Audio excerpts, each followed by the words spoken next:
Hi, Dav here, and today we have a new episode in the Art Review series, and today we'll be checking out the work of Jessica Taylor. Now, I did find her work first via X or Twitter, and what caught my eye was, first of all, most of her work is done in pencil traditionally, but the way she uses pencil, it's just so.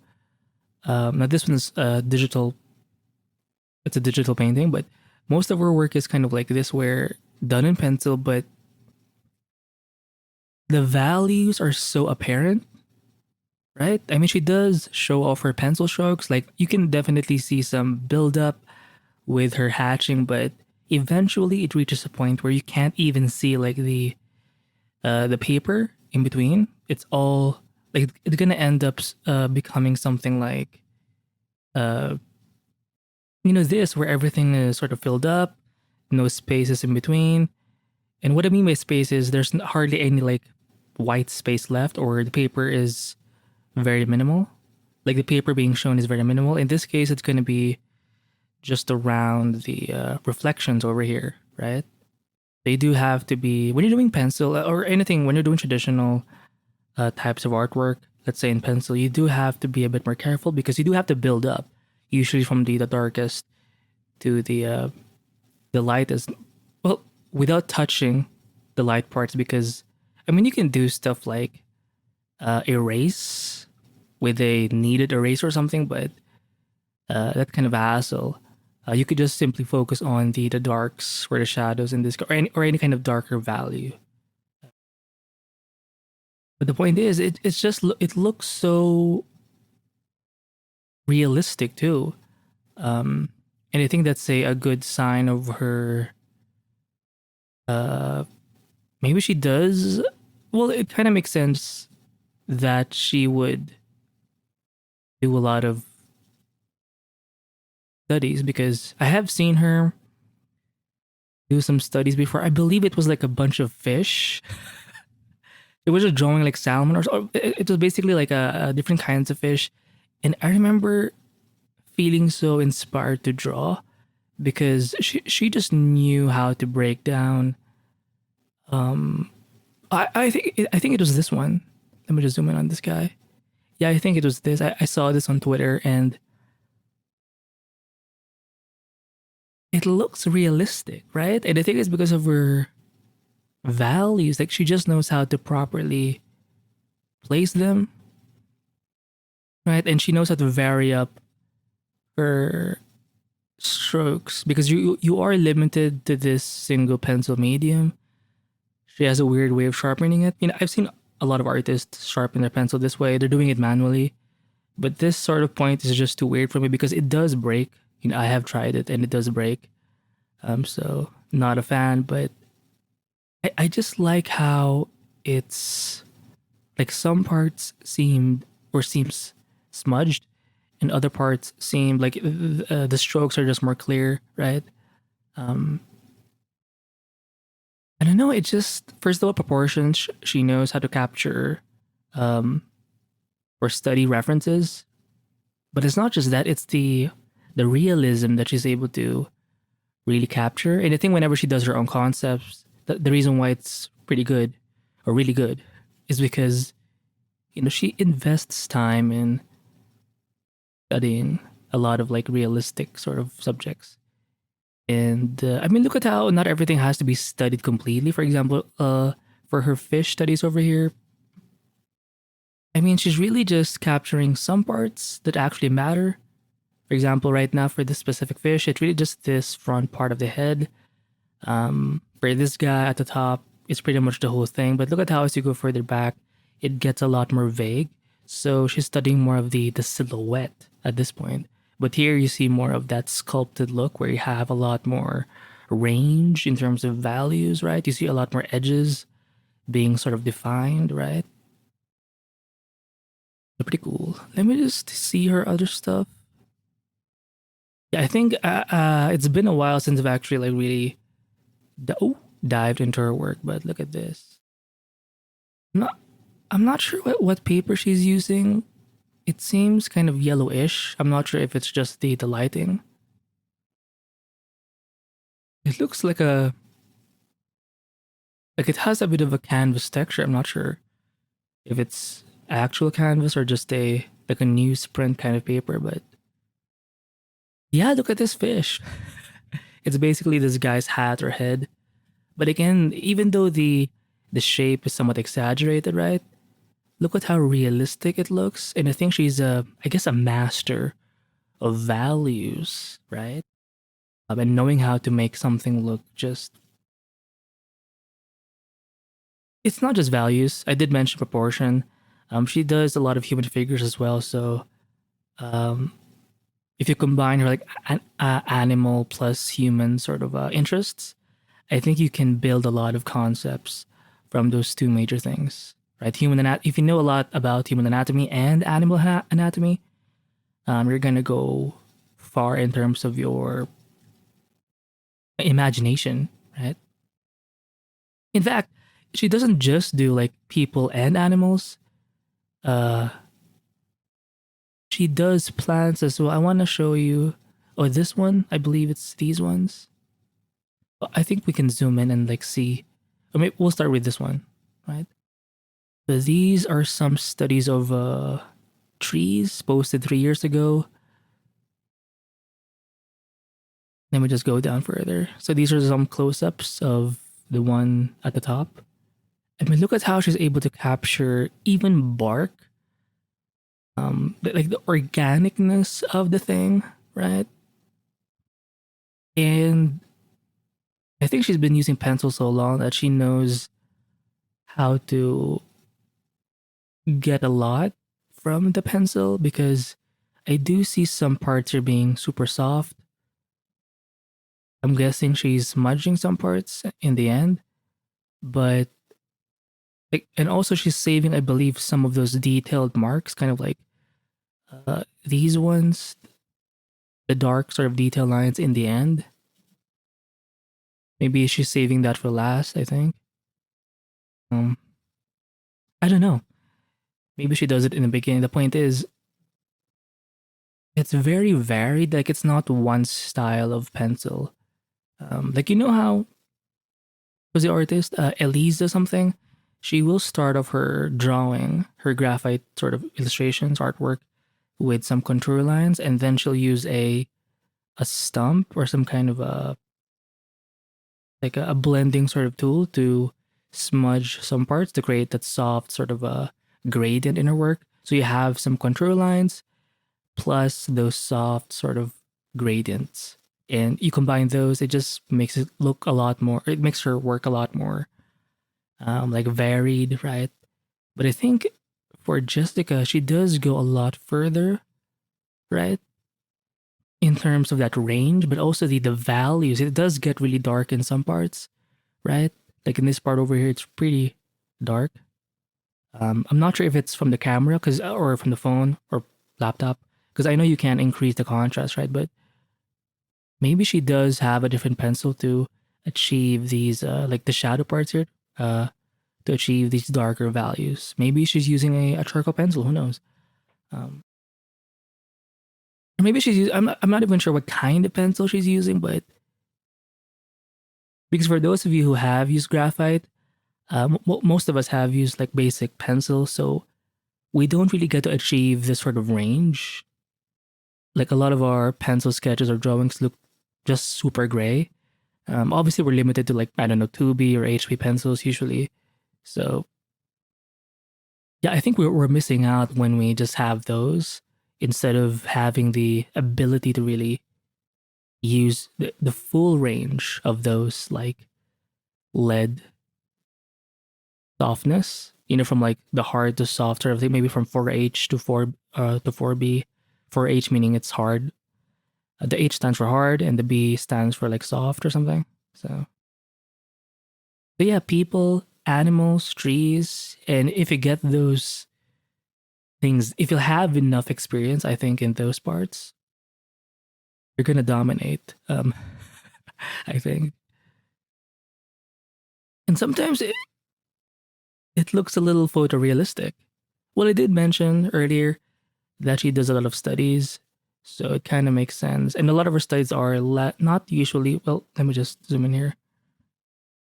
some of it is realistic, some of it is a bit more stylized, but I think she does have a bias for realism a little bit. Maybe for the proportions, she will exaggerate some parts.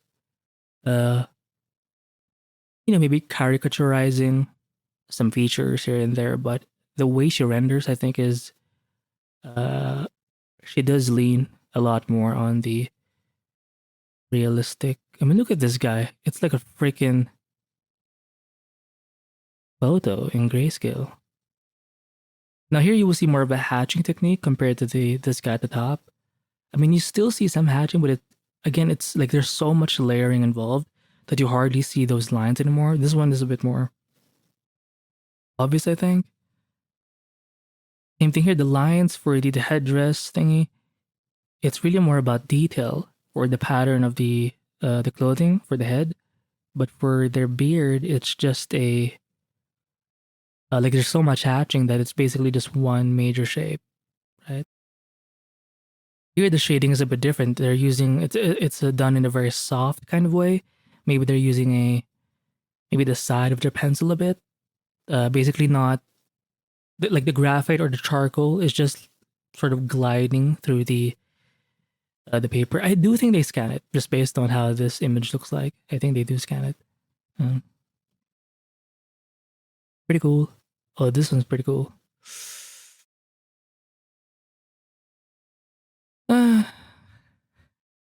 Really impressive stuff. And again, I don't really know any artist who does or use pencil this way. Oh, some figure drawing studies. Look at that. Yeah, why? So she does also do digital art, but because it's common. Most of us do know how to use Photoshop or Clip Studio Paint or Procreate, so it's kind of normal to do digital art. But I think her favorite medium would have to be pencil. Let me just go back to the top because I think we're missing. Because again, I think I was stuck or I got introduced to her work around. Where's the fish? Like around here. The more recent stuff is like I haven't really seen it yet as much. Some birds, some monkeys. Like even the way the fur is captured. Pretty cool. Let me just. I want to zoom in just a little bit. But you can't. But again, look at the value range with this thing. Look at how dark this shadow is. And the hatching kind of goes around the form a little bit, but look at how it basically disappears. Now, for these sorts of monkeys, where the fur is a lot more like thick, you're gonna see more of those pencil strokes, just because it's supposed to illustrate fur. But here you can tell the fur, the hair is not too thick, because you can actually see like the muscles and shit. Oh, sorry, and the yeah. Let me go back and scroll up a bit. Oh, she does have some sci-fi stuff. These ones are done digitally. Pretty cool. Love the beards.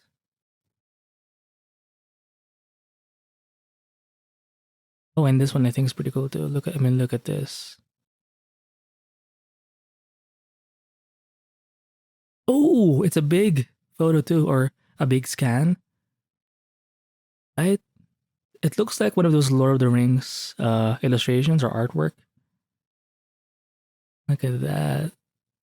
Even the way she was able to capture like the light sort of shining through the foliage of the tree. Through the leaves and being casted on the actual like trunk of the tree. Pretty cool.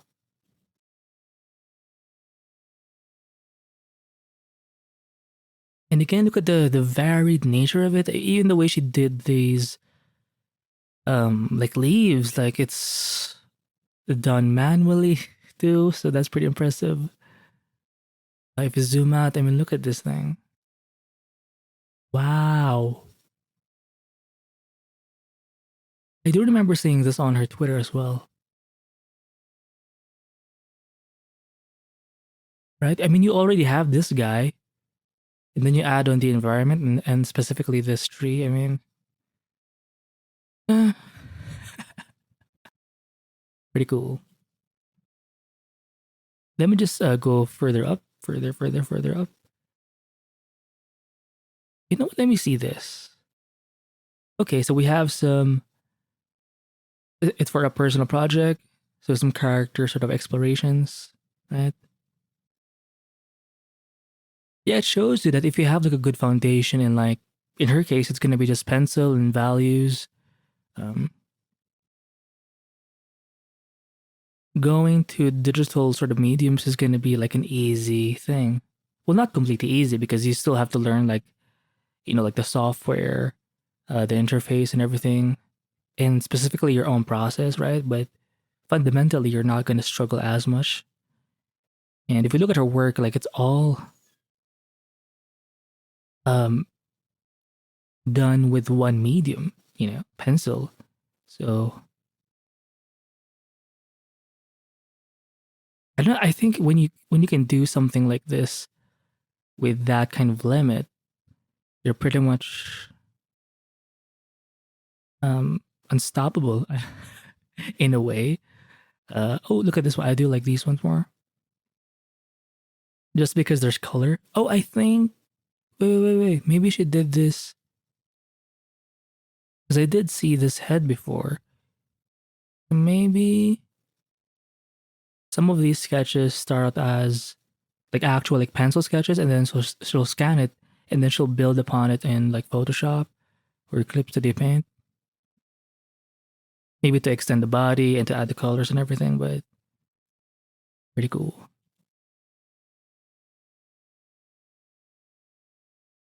Yeah, I like this one. Let me just zoom in. Look at that. And even the way the face was, like the expression too, and the way her eyebrows kind of not wrinkle, but you can definitely tell she's kind of like pissed a little bit because maybe you're bothering her as the viewer, right? And the way she's able to illustrate again this sort of big stick of hers, this like bark thing. Uh and I think she's done enough again, lots of like tree trunk studies that it's gonna be sort of ingrained in her to know how to draw bark-esque or wood-esque textures. Look at how the feet and the hand are simplified, right? So it's not like you have to render everything equally. Obviously, her face is going to have the most rendering. It's going to be the most accurate one, and it's going to have the most contrast. Look at how light uh, this part feels, just because the hair itself is like super dark. It's basically encapsulating the face or framing the face. Uh, it's sort of the first thing you actually look at.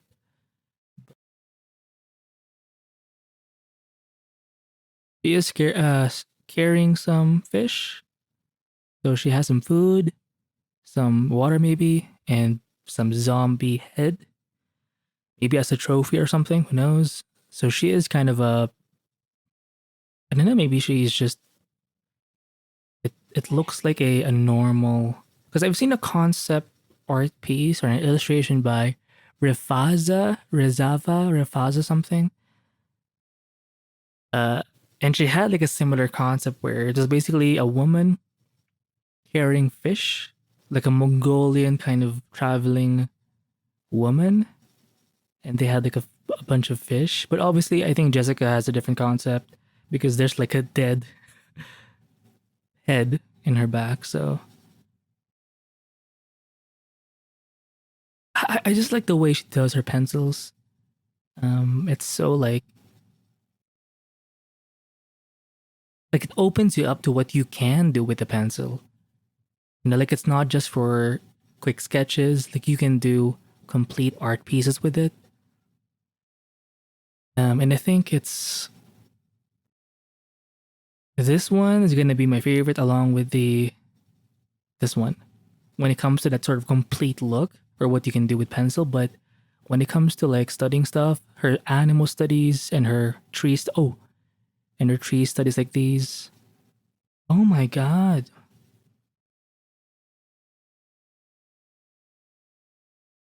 Oh yeah, what kind of pencil is that?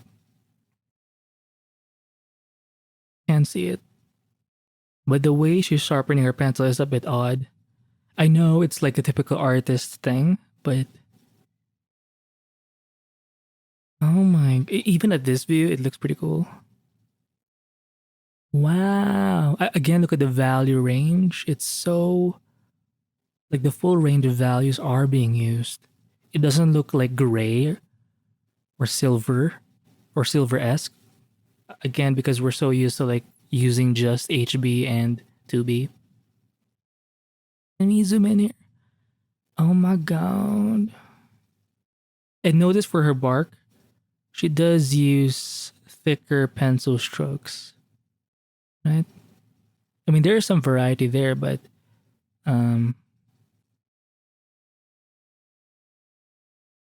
like in some parts you can see the pencil strokes, in some parts it's a bit more evened out. Like it's hard to see the strokes anymore. For example, for this like shadow area over here.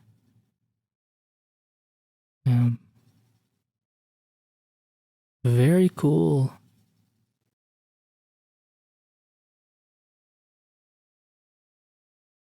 And also her portrait studies, head studies, people studies. Look at that. Oh my god.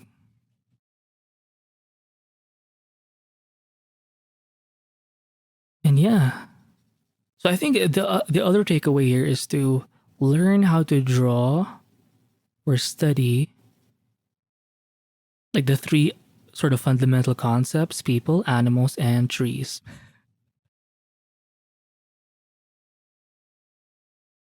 Just because like once you get a good grasp of them, I think you can pretty much design, like it's gonna help your imaginative artwork so much more. Just because it's a good foundation for your like visual library, right? And for example, the heads don't even have to be like alive.